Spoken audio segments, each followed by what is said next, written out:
This is WNSC, University of Central Florida, Orlando, and you're listening to Box Office Breakdown. I'm Ryan Hill. And I'm Dylan Johnson. Today we're going to be talking about the box office numbers from last weekend and our box office predictions for this upcoming weekend.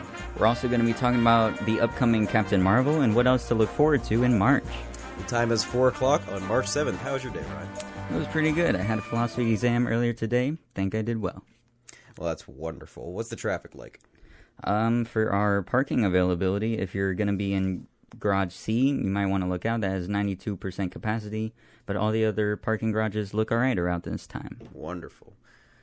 Alright, the weather forecast for today, it was pretty nice out today with the temperatures in the lower 70s and even getting down in the 50s tonight. For those of you who didn't like the cooler weather these past few days, don't worry, the temperatures are picking back up around the 80s like usual. It should be pretty dry for the next week with a small chance of rain. Now let's talk about some of the biggest news from this week, and there's a lot to dig into, Ryan. 90210 and Riverdale actor Luke Perry passed away this Monday after suffering a stroke last Wednesday. He was considered Gen X's teen heartthrob on screen, and he was said to be an extremely caring, friendly, and wise man on set and in his private life. Personally, he was my favorite part about Riverdale, and his untimely death is a true tragedy. He will be sorely missed on that show. Absolutely. He was only 52, and the late actor will still appear in Quentin Tarantino's newest film, Once Upon a Time in Hollywood, set to release this summer. There are wide reports that Captain Marvel, which came out today, has 2 post-credit scenes. The post-credit scene is a staple of the MCU, and audiences have learned to wait until they see something extra. Usually a promo for the future of the MCU, and sometimes something just meant to be funny. Captain Marvel, however, has 2 post-credit scenes, one before the credits scroll and one after. So audiences are going to have to wait through all of the credits to check out any more Marvel. What do you think they're going to be? We haven't seen it, of course, so we don't know. Absolutely. I think speculation. Speculation, I think it's going to be a promo for Avengers Endgame, and I think it's probably might be something funny as the first end credit scene, and the second one's going to be more powerful relating to the future of the MCU. I think it's definitely going to be Captain Marvel getting the call from Nick Fury, and then I think it's also going to be something funny, like you said, for the other one. Absolutely. All right. In other news, a documentary that has undeniably seized public attention is Leaving Neverland. The HBO documentary follows Wade Robson and James Safechuck, 2 men who allege that they were sexually groomed and abused by the pop icon Michael Jackson when they were boys. Framed between the recent Me Too movement and Michael Jackson's indelible legacy on music, it is plain to see why Leaving Neverland is stirring up much controversy. These allegations, while explored in depth for the first time in this documentary, are nothing new. In the mid-2000s, Jackson was actually brought to trial on criminal charges of child molestation, but he was acquitted of all such charges. The Jackson family is understandably upset about this searing documentary and have filed suit against HBO for $100 million in damages. And of course, we understand that this topic is sensitive and highly contentious. We cannot and don't intend to speak to Jackson's character nor the credibility of these allegations. We do, however, recommend our viewers take the time to watch this powerful documentary and form their own opinions on the matter. In other news, there is a battle brewing for the heart of cinema between its most famous filmmaker and the streaming giant Netflix.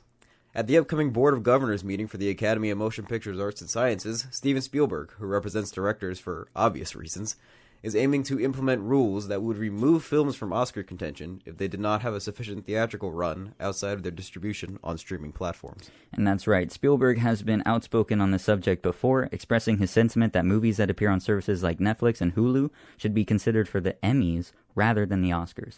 Netflix recently rebuked Spielberg's notion in a tweet that outlined the essential benefits the streaming service offers filmmakers and film lovers, such as wider, quote, access for people who can't afford or live in towns without theaters, and giving filmmakers more way to share art. It's a debate fundamentally rooted in how cinema should be expressed, either in a large, dark theater filled with strangers viewing a larger-than-life motion picture on the screen with encompassing surround sound, or in the comfort of one's home on a TV screen or perhaps even phone or tablet. There's merits on both sides, and it will truly be fascinating to see what comes of it. What do you think, Ryan? I think that Spielberg, I think they both have merits on both sides. I don't think Spielberg is going to actually win this one. Because I feel like, say that he does convince the Board of Governors, I think you're going to see a backlash and outcry like we had with the Oscar ceremony that happened a couple weeks ago. And I think Netflix has a lot of merit riding behind them with the Oscars winners from last year, Roma, and several years ago, Mudbound, which won, or which was nominated for several Academy Awards, and The Irishman coming out later this year. That's right. So it's changing time. So it'll be interesting to see how that plays out, and we'll keep you all updated. In other news, the Game of Thrones trailer finally dropped and winter has come. Season 8 of Game of Thrones, which will only have 6 episodes, is highly anticipated by a bunch of fans, me included. It's bound to be a historic cinematic experience for the small screen, and no matter how it ends or who sits atop the Iron Throne, the show has forged a legacy that will last. I'm still working on catching up on Game of Thrones. You need to catch up quickly. You have April 15th. Is there anything specific you're looking forward to? I know there's supposed to be the largest battle scene they filmed yet that took over 50 days to film in one of the episodes. It's, I think, supposed to comprise an entire episode. I just want to see everything go down. I'm just so ready. Absolutely. I want to see people die. Oh, really? Wow. Yes. Specific characters? Well, that'll kind of spoil you a little bit, but I suppose so. A bunch. Speaking of trailers, Ari Aster's new movie, Midsommar, has just dropped the first look at the horror movie. Aster, known for last year's Hereditary, is set to release another eerie and terrifying horror drama about a man and a woman taking a summer trip where things quickly go awry. The movie stars Will Poulter, known for his roles in Black Mirror Bandersnatch and The Revenant. This movie is bound to be a showstopper if it is anything like Hereditary. And finally, Will Smith has exited the role of Deadshot, whom he portrayed in Suicide Squad back in 2016, due to scheduling conflicts. Rather than rewriting the script to accommodate this change, DC has recast the role to Idris Elba. The British actor is known for his roles in Beasts of No Nation, Star Trek Beyond, and the MCU as Heimdall, the gatekeeper of Asgard. What do you think about that? I think it's interesting. Superhero movies have recast in the past, like in the Dark Knight trilogy. They recast the role of Rachel. And so it's not something that's strange or anything unique. James Gunn clearly has a vision for Suicide Squad, and Deadshot is part of that vision. So I imagine that the casting is a good idea. I think Idris Elba has enough talent to take on the role, especially after Will Smith's exiting, and I think he has enough to propel it forward within the DC. I think he does too. The one thing I'm upset or sad about is I feel like he would have made a perfect Green Lantern Jon Stewart. Yes, I do agree. So there's still a chance of that. There's been times in the past. DC's a mess anyway, so they'll probably just recast. But there's been times in the past in superhero movies where characters play multiple superheroes in the same universe. It happens. All right, let's talk about what is coming up in March, of course. This weekend is the wide release of Captain Marvel, the latest in the MCU, and the pre-show to the widely anticipated Avengers Endgame, coming out in April. Also coming out this month is an influx of Netflix movies, starting with Triple Frontier, a high-stakes heist movie involving former Special Forces operatives, starring Ben Affleck, Oscar Isaac, and Pedro Pascal. Triple Frontier is set to release on March 13th. Also coming out on Netflix this month is the crime drama Highwaymen, set to release March 29th, and the Motley Crue biopic The Dirt, releasing on March 22nd. I'm excited to see all three of those because Netflix has been coming out with a lot of higher grade movies recently, especially with Roma and The Irishman coming out. So I'm hoping to see them continue this trend rather than the traditional Netflix movie. Yeah, rather than slow it down and refer back to what they used to be doing. Absolutely. Captive State, a sci-fi thriller starring John Goodman and Vera Farmiga, is also releasing in March, as is the animated movie Wonder Park. Some more significant movies are coming out later this month, including the highly anticipated Us from Get Out writer-director Jordan Peele. I am very excited to see how Peele takes on a more classic horror style this time, and it sounds like a great follow-up to Get Out. Are you excited for this? I have yet to see Get Out. Really? But I should probably watch that and then watch Us. But as you know, I'm not the biggest fan of horror type stuff. But it seems like it's becoming more, with Hereditary and Get Out, it's becoming more valid as a genre recently. Absolutely. And so I think I'll probably check it out. I think it was interesting with Get Out, which is more of a psychological horror thriller. And now Jordan Peele is turning more into this slasher, more violent horror approach that's more of the classic and the typical horror film. I'd like to see how he takes that on compared to his usual with Get Out. Tim Burton's live-action Dumbo is releasing on March 29th with a star-studded cast including Michael Keaton, Danny DeVito, Ava Green, Alan Arkin, and Colin Farrell. This adds to the idea that 2019 will be the year of Disney with Star Wars, Marvel, and live-action remakes like Dumbo, Aladdin, and The Lion King. Do you think this is going to be the year of Disney? I think so, but, we've seen how Aladdin has been responded to with the Will Smith being blue type deal. So I don't know how critically acclaimed all these movies are going to be, but they're almost certainly going to be commercial hits. And that's what Disney is I mean, that's what they're going for. They're going to make these big bucks off these movies. Yes, they will. 2019 is sure to be jam-packed. Also coming up in March is the second half of Season 5 of Arrested Development, which is being released on Netflix on March 15th. The third season of Drew Barrymore's zombie comedy, The Santa Clarita Diet, is being released on Netflix on March 29th. And finally, for TV, the second season of HBO's dramedy Barry, led by Bill Hader, is finally beginning on March 31st. I know you're looking forward to that, Dylan. Absolutely. I love the first season of Barry. Bill Hader's performance was riveting, and the story is very engaging. It is about an assassin, Barry, played by Hader, trying to quit the killing business and become an actor. It's very funny, and it's very well acted, and there are turns where it takes such a dramatic and intense look at these characters, completely sidestepping the comedy, much like BoJack Horseman, another show I'm a fan of on Netflix. So it's really an age of television where comedy and drama could really collide, because they are both two sides of the same coin. And it is another strong hit from HBO, and we'll be sure to come back and review Season 2 when we see it. All right. That was the highlights for this month, and now we're going to be making our box office recap and predictions. All right. Coming in at number 1 is, yet again, How to Train Your Dragon 3 with approximately $30 million. Following behind is A Madea Family Funeral with $27 million. While it didn't come in as the weekend's top grosser, it still exceeded industry expectations. Alita Battle Angel is third with $7 million. Note that its worldwide total of $351 million has effectively doubled the film's production budget. A flop it is not. I'm very glad to hear that. I'm a big fan of the movie, and that most likely means that the industry will propel further Alita movies to continue the series, which I look forward to a lot. Behind Alita is Lego Movie 2 with $6.6 million. Taking fifth is Fighting with My Family, $4.6 million. And propelled by its Oscar win, Green Book garnered $4.5 million, a boom of 114% from the weekend prior. I know you're happy about that one. Well. Right on Green Book's heels is Isn't It Romantic, $4.5 million. This week's Greta achieved $4.4 million. Our prediction from last week, we're pretty spot on with that one.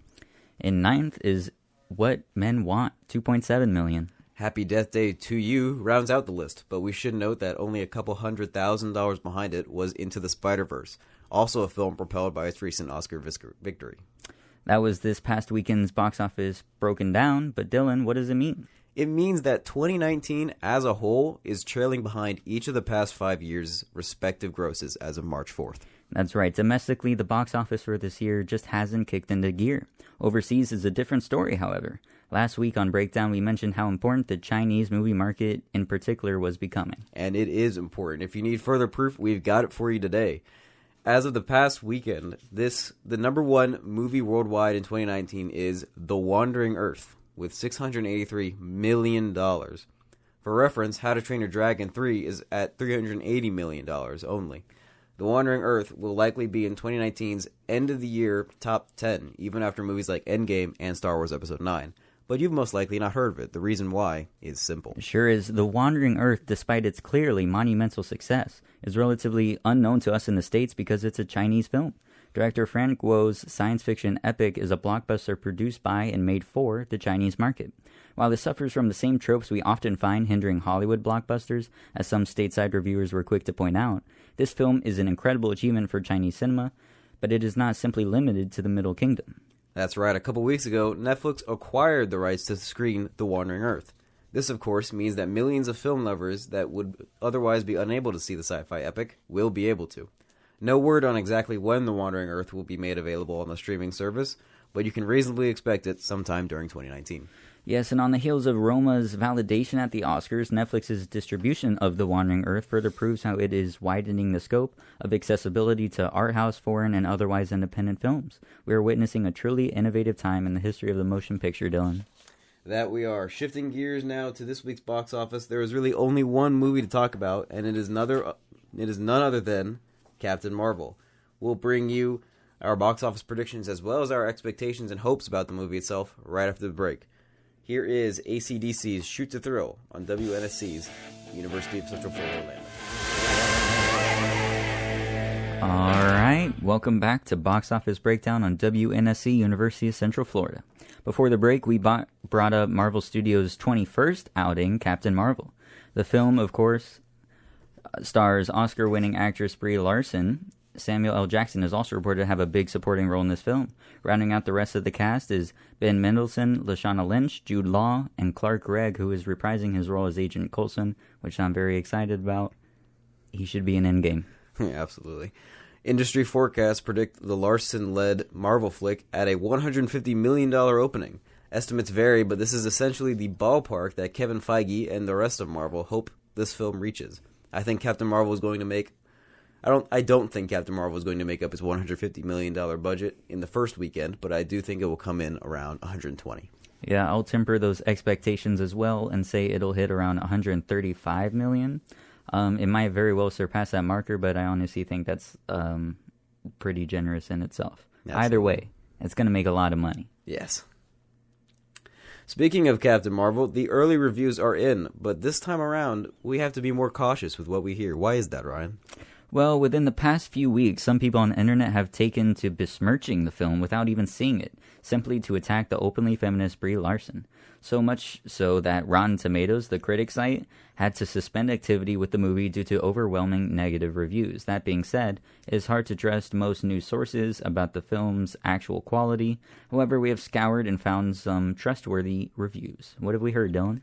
According to Christy Lemire from RogerEbert.com, Captain Marvel is not developed enough as a character. What I've heard a lot in some reviews like IGN is that the movie itself is funny, the acting is good, but it still feels like a Phase 1 Marvel origin movie, like Captain America or Thor.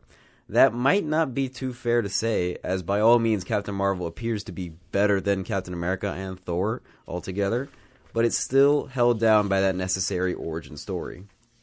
Of course, origin stories in general in superhero movies these days are not as successful critically as the later movies.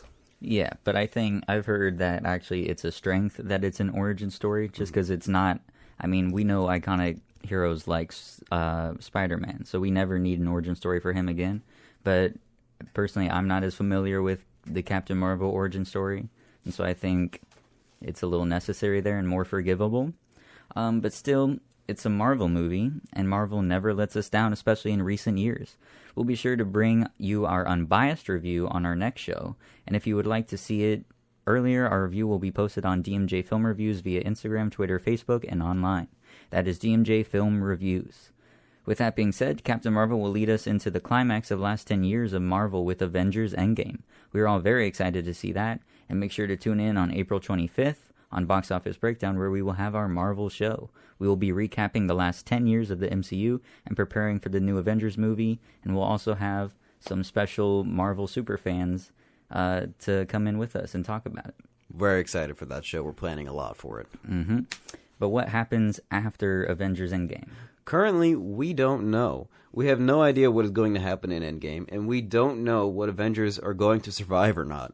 Unfortunately, we can make guesses based on contracts for actors being up to be redone. We're still far out, but who do you think, two Avengers that you think are going to bite the bullet?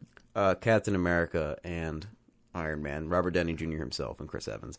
They've been doing the roles for so long now, and they can only do it for so much longer. I don't think they can put it out much more. I agree. I feel like that would make it one of the most poignant movies we've ever seen, and we've been with them for over a decade. I think that's just the logical route to take it as a storyteller. And also, if you notice, like in Spider-Man Far From Home, it seems like, Samuel L. Jackson's Nick Fury is taking the role that Iron Man otherwise would have. Yes, and that doesn't mean to say there won't be Captain Americas in the future, because there are rumors that either Bucky Barnes, the Winter Soldier himself, or some other character might be taking up the shield. The Falcon, perhaps, yes, yeah. Could be taking up the shield to be Captain America, although that is not confirmed. And of course, these being superhero movies, there could always be reboots in the future with new actors. Yeah, I hope not, though. Well, they say they're going to try and go for another 10 years, and so I know. I think it would be very interesting to see, in particular, where the Avengers go after Avengers 4. Absolutely. The only thing we know for certain with the future of the MCU is that there will be a Spider-Man Homecoming sequel, as we mentioned earlier, Spider-Man Far From Home, releasing July 5th. Everything after Spider-Man is completely unknown. Marvel is staying very hush-hush about the MCU's future, maybe due to spoilers for Endgame. I'm sure, though, that once Endgame is released, we will get a full list of new Marvel movies in the next phase. I know Kevin Feige has gone on record saying that the idea of releasing the entire Phase 3 set list was a mistake because it made us look towards the future rather than focusing on movie-to-movie basis. And so the future of Marvel might be releasing one movie at a time, the knowledge of that one movie at a time, rather than a list. Well, I think, because right now the pace they're at is 3 movies a year. Mm-hmm. They've like ramped up to that. And so I think if they do it in those 3 movie increments, that'll make it better. But yeah. Do you think that there will be superhero fatigue, especially after, these core characters, Iron Man and Captain America, possibly Thor, whatever he's going to be doing if he doesn't get another sequel? I mean, do you think we'll be attached? Do you think these new heroes like Doctor Strange and Captain Marvel are going to be able to carry us through? Well, I think movies that were successful, like Spider-Man and Black Panther, will definitely be able to carry commercially for the MCU and carry forward. But the superhero niche might be ending in movie going. It might be sort of slowing down in a way, especially after Avengers Endgame, unless the DC Extended Universe is able to pick up where Marvel is sort of slowing down and be able to take on, Ryan. Yeah, that's another thing that's unfortunate, is DC really could have an opportunity, especially after Endgame, because, like you said, Black Panther and Spider-Man, they're going to be successes for the whole trilogies or however much they do for those. But if they lose, if Marvel is no longer making these Iron Man movies, Captain America movies, DC really could fill that void with, these icons of Superman, Batman, that sort of stuff, and they're dropping the ball. I don't know if Zack Snyder has what it takes to pick up where Kevin Feige is sort of leaving off. They still haven't announced a Man of Steel sequel. Yeah, I think they're trying to work on a Supergirl movie. Well, I know Henry Cavill is not doing Superman anymore. He's done. And it's not even like he didn't want to. It's just Warner Brothers is like dropping the ball. Ben Affleck is out as Batman. Everybody's leaving, and I think honestly this is an opportunity for DC to start over. They have the opportunity to recast but maybe better actors and get better directors and writers like James Gunn to pick up where Zack Snyder is, fortunately, I hope, leaving off here and make better movies for DC. I don't think the cast was the problem. I thought it was well casted. I agree with you with the writing and directing. But the issue is they're going to continue with Aquaman 2 and Wonder Woman 1984. But Aquaman 2 is coming out in like 2021. Or 2022, one of those years. Mm-hmm. It's like, and there's no word on Justice League 2, something like that. So it's still scattered and all over the place when they really could take this as an opportunity to, coalesce, come together, figure it out, and get ahead of Marvel in some sense. I think in a way DC was trying to differ themselves from Marvel, but they differed themselves in the wrong way. They tried to change the formula. But it's not the formula that needs to be changed. It's the quality and the type of movie that they're making. The formula is tried and true, and Marvel has proven that over and over again, and DC should take that formula, and they should run with it, really run with it. Back to Marvel. All right. We do have an idea of where the MCU could be heading, though. Let's talk about some of the rumors for the MCU future. The first rumor we have heard is for Scarlett Johansson's Black Widow, said to be likely released in 2020. There are further rumors that the movie will depict Black Widow's origins and how the assassin wound up working for S.H.I.E.L.D. The next rumor is for the lesser-known superhero group known as the Eternals. The plot is rumored to span millennia, detailing the origins of the group. Marvel is reportedly looking to cast their first openly gay male lead. This is supposedly the other release for 2020. Entering 2021, we have Black Panther 2 with Ryan Coogler set to return as both writer and director. That's going to be a good one. And also likely to be released in 2021 is Doctor Strange 2 with Scott Derrickson also returning to helm the feature. According to actor Benedict Wong, filming could start this year.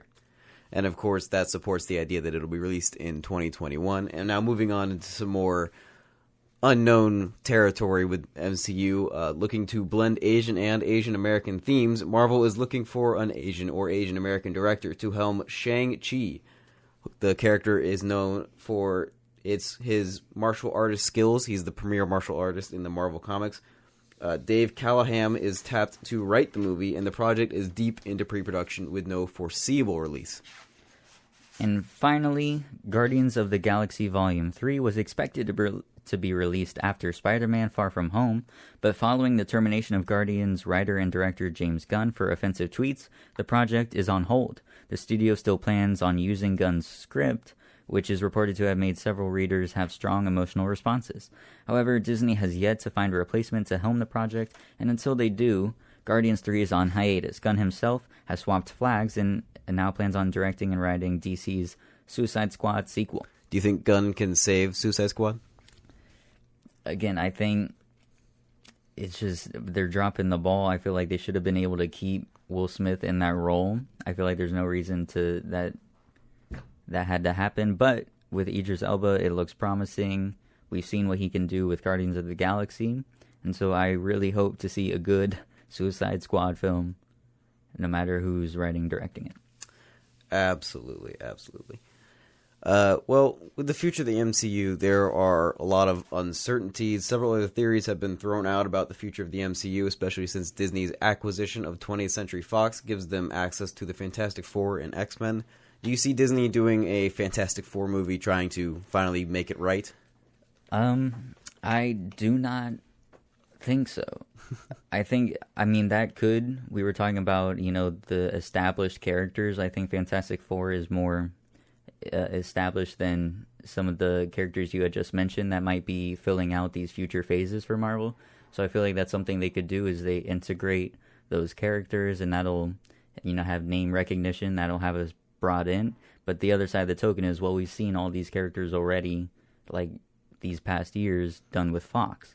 And in the case of Hugh Jackman, the Wolverine, some of those casting decisions are like perfect, and there's no way to replicate that. That's not going to make us feel like a little let down, like it's going to be emptier than what we've already seen. What do you think? I absolutely agree with everything you're saying. I think that the MCU is given the opportunity to do a fresh start with Fantastic Four, kind of like how they did with Spider-Man. They didn't do another origin story with Spider-Man. They just leapt right into it. And I think they could do that with Fantastic Four. They could introduce them in like a group movie, like another Avengers type film, and then sort of work their way into their own films and try and really perfect what should be a good series of movies, but has never turned out that way. In terms of X-Men, I don't know if they would ever try and redo X-Men. That's been a story told so many times throughout so many movies, still going on with X-Men Dark Phoenix. And I don't know if they want to restart that, to continue it possibly under 20th Century Fox, under Disney, or if they want to maybe redo this whole past. It's kind of gotten convoluted with X-Men, with all the time travel and all the redoing of Yeah, I agree with you, because if they do the reboot route, Fox has already rebooted, essentially, the X-Men franchise with the First Class and then Days of Future Past, and it's also been, so hit or miss with those films. Some of them were incredible, like X-Men 2, and then, of course, The Last Stand was not as good. Days of Future Past was incredible.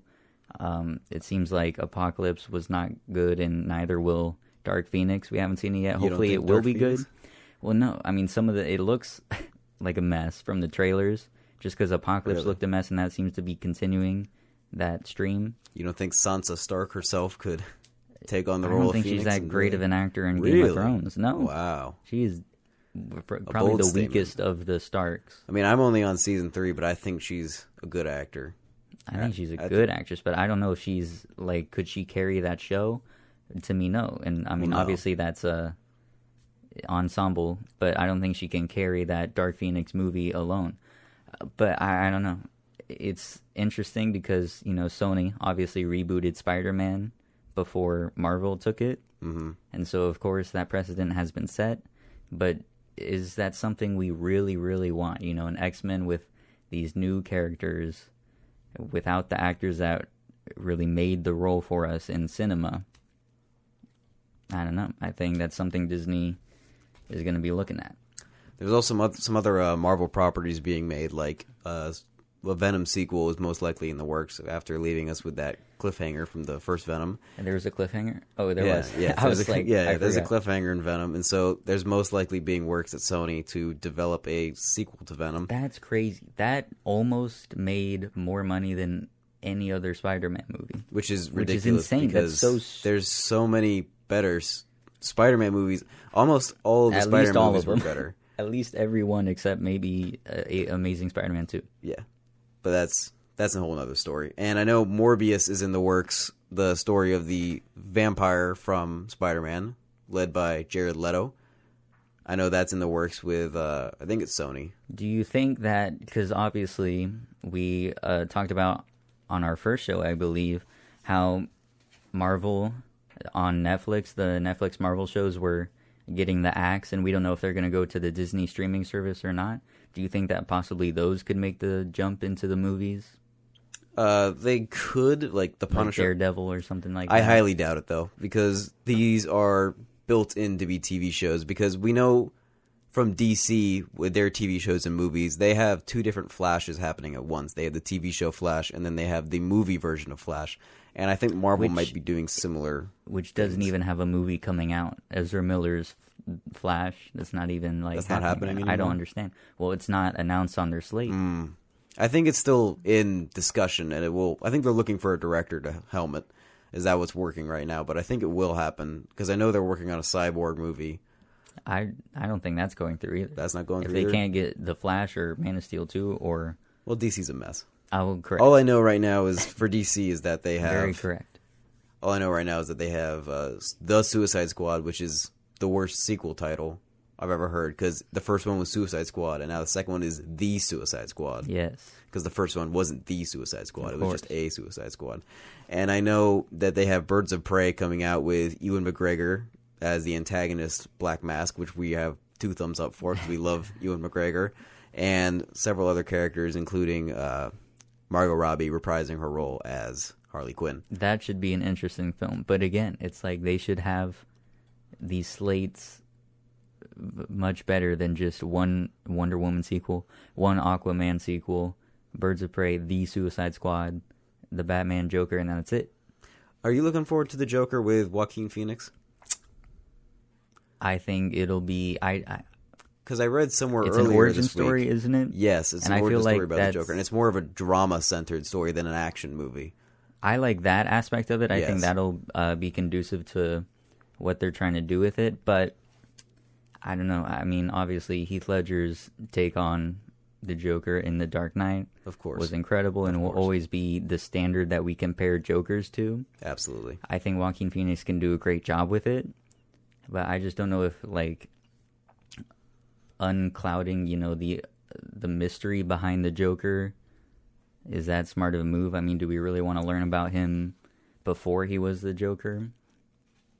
Of course, but what I've heard recently, at least, of course, we've had a lot of behind-the-scenes footage and videos of different scenes happening with trains and Joaquin Phoenix acting as the Joker, and a lot of images of the characters. And so there's a lot being played right now, and what I've heard is that it is a very good movie, and it is a very good step forward for the DCEU, because it's drama-centered rather than focusing on the action, and it's really focusing on the Joker's origin. So I've heard that it is pretty good. Is it even like DCEU, though? I think it is DCEU, but not like... I don't know how to describe it. Because it's just so disconnected. It's like... It's its own movie, really. Yeah, because it's not standalone. It's not Jared Leto Joker, it's Joaquin Phoenix Joker, so it's really a standalone DCEU film. And what I've heard is that Joaquin Phoenix's take on the Joker is phenomenal, and it is on par with Heath Ledger. Did you see the little teaser trailer that he had? Yes. That looked very good. It looks promising, because I'm very interested in the look of the Joker that they've given, because it's different but familiar with like Heath Ledger's Joker and typical clown makeups, and it's very promising to me, because I know a lot of people have criticized the look of the Joker in this new film, but I'm looking forward to it. Yeah, it doesn't bother me that much either. Not at all. All right, so that's what we know about Marvel. If you have any suggestions, feel free to message us at boxofficebreakdown@gmail.com. That's boxofficebreakdown@gmail.com. We're going to take a short break now, and you are listening to Everlong by Foo Fighters on WNSC, University of Central Florida, Orlando. Welcome back to Box Office Breakdown on WNSC, University of Central Florida. The time is 4:43, and we're playing the quote game. I'm going to read a famous or not so famous movie line, and it is up to Dylan to guess the movie. Are you ready, Dylan? I guess. All right, this first one is a classic. I won't do the voice. Come on, Murph. Murph, don't let me leave, Murph. Make him stay, Murph. Don't let me leave, Murph. Well, first Murph. off, I know you can do the voice. I've heard you do the voice. Yeah, I'm not going to do it now. It's Matthew Yeah, I don't know if I can McConaughey as Coop, or Cooper, as some might say, in Christopher Nolan's sci-fi epic Interstellar. I do know that one. That is correct. Ding, ding, ding. All right. The next one. Famous quote, but do you know the movie? There's no crying in baseball. Oh, man. I know the movie, but I'm blanking on the title. Let me think. Because I never would have been able to guess the name of the title or the movie. I think I got it. Is it A League of Their Own? It is. Hey! Ding ding again. All right, this one you should have. Dylan, a hopeless romantic, as we all know. You had me at hello. Hopeless. Yes, very hopeless. You had me at hello. Well, Tom Hanks is always getting me in the fields. And I'm going to go with Sleepless in Seattle. No. No. Wrong Tom. Oh, my God. It's Tom Cruise. It is Tom Cruise. And it's Jerry Maguire. Yes. Yes. There you go. Sorry. I was thinking of a different quote. Half, me there. Half a ding ding on that one. There we go. All right. This next one. Do you feel lucky, punk? Well, do ya? I know this quote. Can you do the voice? Because I my feel like if you do the voice... Oh, wait. Clint Eastwood, feel lucky, Dirty punk? Harry. Well, do ya? That's Dirty weird. Harry? That's not a very good Clint No, Eastwood. it's not. Can you do a Clint Eastwood? You feeling lucky, punk? Do ya? All right. Come on. And that wraps up ASMR for this section. Wrong. It is Dirty Harry, but that wasn't the quote. That was a trick question. Really? He says you got to ask yourself one question. Do I feel lucky? Well, do you, punk? So I tricked you. I'm so sorry. Wow. But you did it last time with Titanic. I had to do it to you this time. You did trick me. All right, and this one, Dylan, you can say it with me when you get it. It's not enough to make it disappear. You have to bring it back. The Prestige. There you go. All right, and that will actually take us in to our next segment. We have our first throwback review, and the movie in question is, of course, the 2006 period thriller, The Prestige.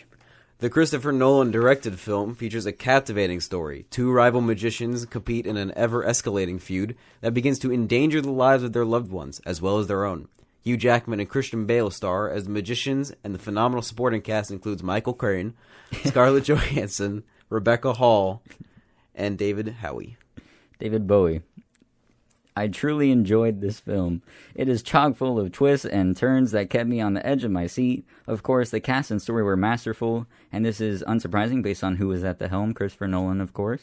And I particularly enjoyed the narrative structure of the layered timelines. You know, the point where Christian Bale's character was reading the notebook of Hugh Jackman's character, who was reading the notebook of Christian Bale's character again. Well, Christopher Nolan's always been known for the complicated way he tells his stories. Which is phenomenal. Within a story, like Inception or Interstellar is also very complexly told over different timelines. And Dunkirk especially could be confusing to some, but still well told. Yeah, but it makes his stories very intriguing. And then I also liked the handling of each magician's mounting obsessions. The way the characters were done was also very good. I think Nolan needs a lot more credit on how he does his characters as well, because they're always phenomenal.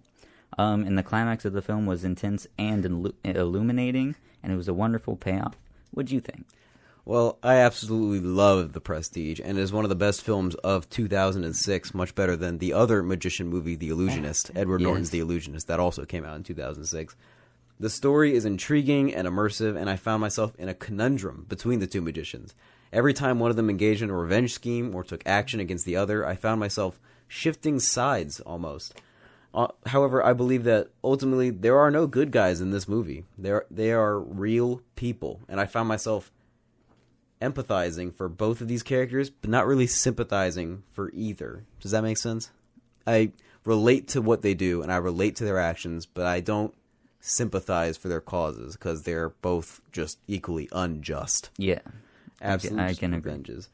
Of course, The Prestige is far from Nolan's best work, with other classics under his belt such as Inception, Interstellar, Dunkirk, and The Dark Knight. It is, however, another good addition. It is a very good addition. What would you, how many stars? How many stars? I think I would give it 3.5 out of 4 stars. 3.5 out of 4? 3.5 out of 4, which is not bad at all. I'll give it 4.2 saboteur magicians out of 5. All right. Very good point with what you said. It is a great addition. All of Nolan's films are pretty great. He's one of the best directors of our time and is continuously pumping out excellent epics for moviegoers to know, enjoy, and in love. And now, with that being said, it is time to name the classic movie of the week. We at Box Office Breakdown induct one movie into the classic movie of the week list every show. Each movie has to be aesthetically important as a movie and a work of art. What is this week's entry? This week is Godfather Part 1. The movie follows a Corleone crime family, led by Vito the Godfather Corleone, played by Marlon Brando, of course. After the youngest son of the family, Michael, played by Al Pacino, returns from World War II, the family fights against multiple confrontations as Vito turns his power over to Michael. Arguably one of the best films of all time, The Godfather is a powerful story from legendary writer-director Francis Ford Coppola and author Mario Puzo. The movie has grossed over $200 million worldwide, with only a budget of $6 million, and launched the iconic Godfather franchise. While being one of the first honest depictions of crime families, The Godfather still pays tribute to the gangster movies of early cinema, like The Public Enemy and the original Scarface. These movies from the early 30s played the relaxed censorship of the time to truly bring out the realism in the violent actions that gangsters often utilized. Then, with the new wave of censorship, led by the Hays Code, law-breaking characters in movies had to be punished, and the films had to show an utmost respect for authority. So the gangster films we loved so much died out for over 3 decades.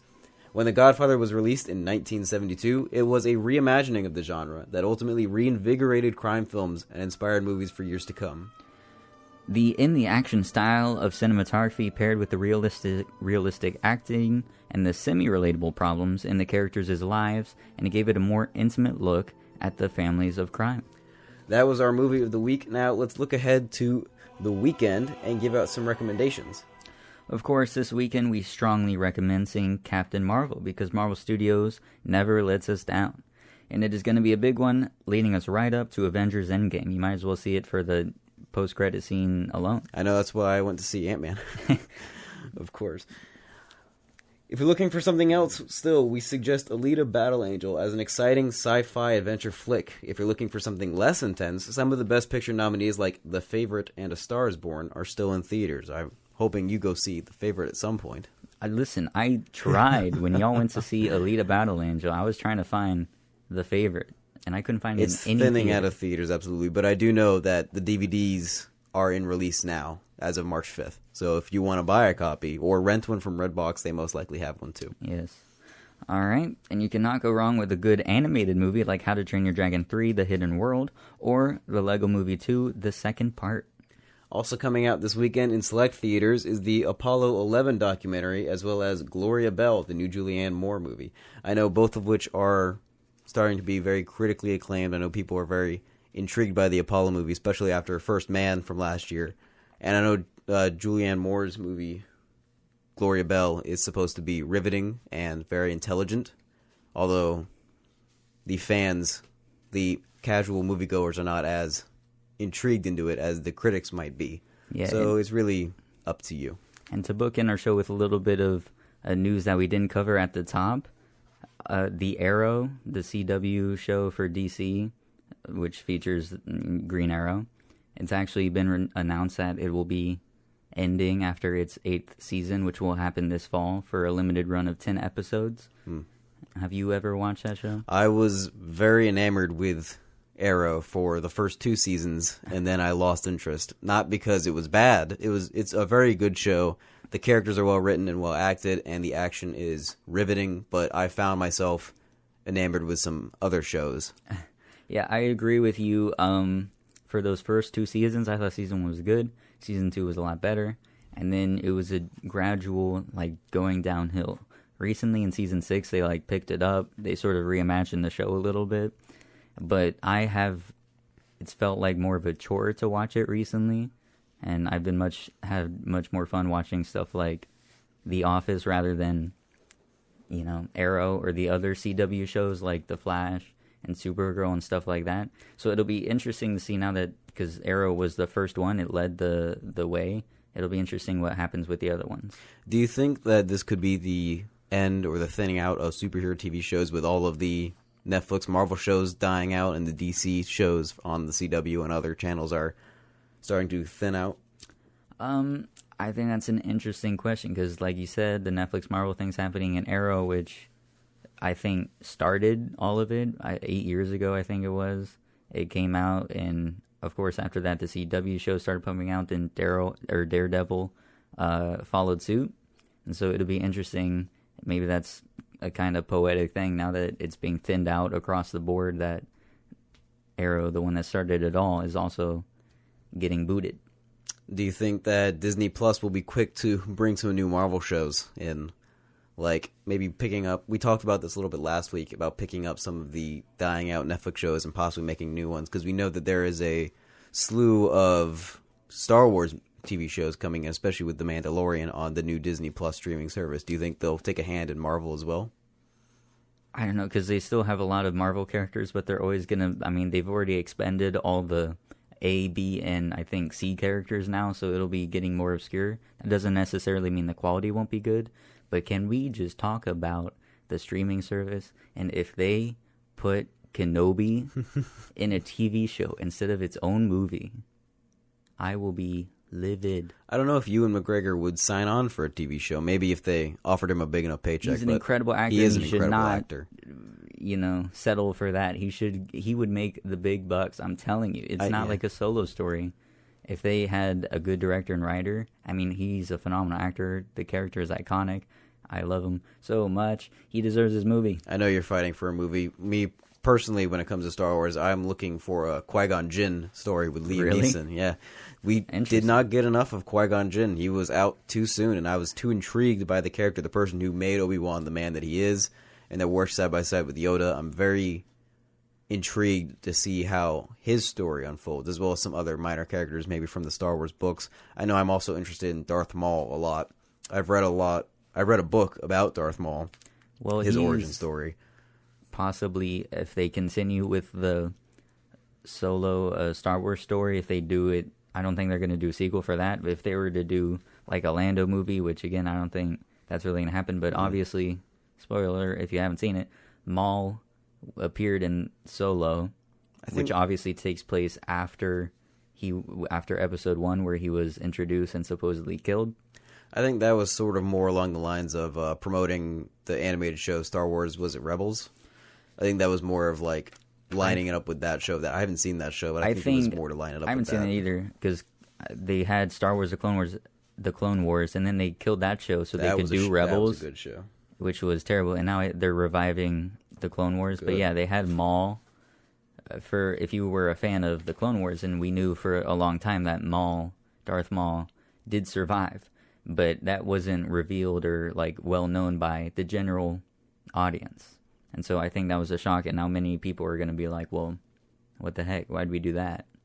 I still think that it's a loose end. I still think they could absolutely do a Maul origin series, like maybe even like a limited series of like one season just detailing all of Maul up until his quote-unquote death in the prequel series, which wasn't even really a death. I feel like if they were to do a Kenobi movie, that Maul would have to be intertwined with that, and also Qui-Gon Jinn is like the Force Ghost, Yeah. I feel like that could be an interesting route that they took, or could take, which they won't, because it's going to be a streaming service promotion. Absolutely. All right. Well, we're at the end of our show now, and we'd like to thank our listeners for tuning in. Unfortunately, we aren't going to be here next week, so make sure to come back on March 21st for our in-depth reviews of Captain Marvel and Us, the new Jordan Peele movie that we mentioned earlier. I'm looking forward to seeing both of these movies and telling you all about them with very unbiased reviews, unlike what you might be hearing about Captain Marvel. Yeah. Box Office Breakdown is brought to you by WNSC, University of Central Florida, Orlando. If you'd like to give your thoughts on the show, you can email us at boxofficebreakdown@gmail.com. Our main title theme is Tongue in the Beat by Sid Dale, and our outro music is Cool Daddy Charm by Heinz Keisling. And again, thank you for listening. Box Office Breakdown will be back not next Thursday, but the Thursday after at 4. Be sure to tune in.